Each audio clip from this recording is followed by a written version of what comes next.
The smell of espresso mixed with faint notes of fresh pastries lingered in the air. The afternoon lull had stretched longer than usual, and the hum of conversation in the cafe had tapered to a murmur.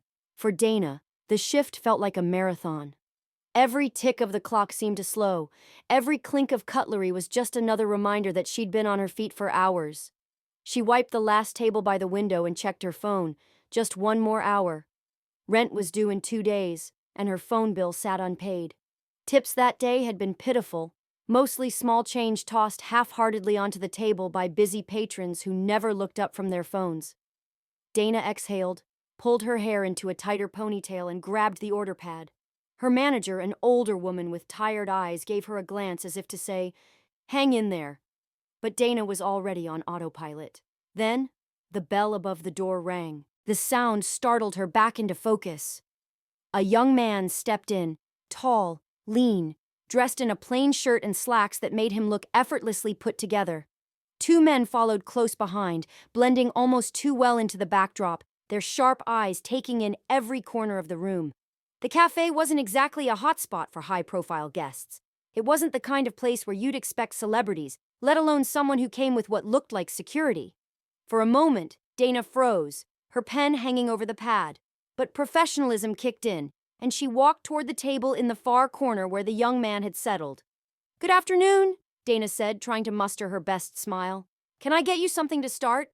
The young man looked up, and for a moment, Dana nearly forgot what she was supposed to say. His face was striking, but there was something familiar about him. His features, the calmness in his expression. Then it clicked. Barron Trump. Barron. Donna had seen his face plastered across the news over the years. Son of the former president. She felt her heartbeat quicken but did what she was trained to do: stay calm. This was a customer. No more.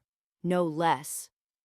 "I'll just have a cappuccino and maybe one of those croissants," Barron said softly, his voice polite but reserved.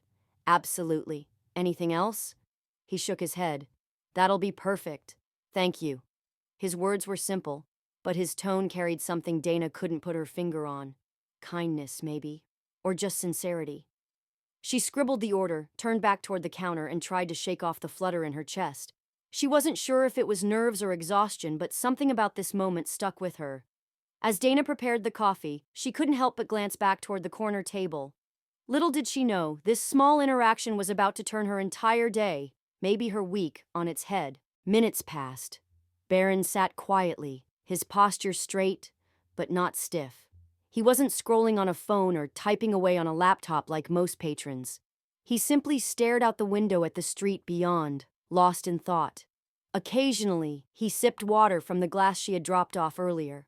By the time the cappuccino and croissant were ready, Dana had settled herself. She balanced the tray carefully and approached his table. "Here you go," she said, gently placing the cup and pastry down in front of him. He looked up and smiled faintly. "Thank you." "You're welcome. Let me know if you need anything else." As Dana turned to walk back to the counter, something stopped her. Maybe it was the feeling of his eyes still on her, curious but not invasive. Or maybe it was just her own tiredness making her self-conscious. Either way, her heart fluttered again. Minutes passed, and Dana busied herself with cleaning empty tables. The cafe had grown quiet again, save for the faint hum of background music. Out of the corner of her eye, she noticed Barron pull a pen from his pocket and lean over the receipt.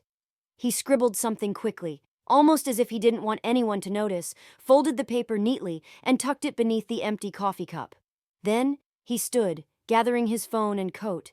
Dana watched him for a split second before she forced herself to focus. "Thank you for coming," she called out softly as he passed by. Barron turned back just slightly and smiled. "Have a good day." Those words lingered longer than they should have. Dana stood there, frozen in the middle of the cafe, her eyes following him as he exited with his security close behind. The bell above the door chimed one last time, and then the room was quiet again. She let out a slow breath, picked up her tray, and made her way over to clear the table. The cappuccino cup sat empty, a small residue of foam clinging to its rim. Beside it, the croissant plate held nothing but crumbs.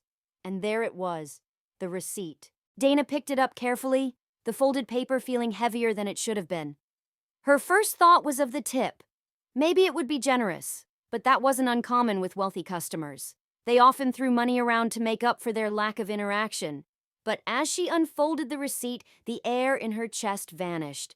At the bottom, beneath the total, was a number, a tip so large it made her stomach drop. 4 crisp digits, and above it, a handwritten note. Your kindness and hard work don't go unnoticed. My family has been where you are. Stay strong. Brighter days are coming. Dana's hands began to tremble. She read the words again, this time slower, letting every sentence sink in. Her eyes darted to the door where Barron had disappeared, and her vision blurred as hot tears pooled in her eyes. Her knees felt weak. She stumbled back into the empty chair across from where he'd sat and just stared. The note, the tip. It wasn't about the money. It was the words, the weight of empathy written in ink by someone she never imagined would notice her existence. For the first time in weeks, months even, Dana felt seen. But what Dana didn't know was that this quiet moment would soon echo much louder than she ever imagined. The note wouldn't stay a secret for long, and soon her story would ripple far beyond the walls of the cafe, changing her life forever. If you like this story, please don't forget to like the video and share it with your friends. Subscribe to our channel and turn on notifications for more inspiring stories. Remember, sometimes a small act of kindness can completely change a life.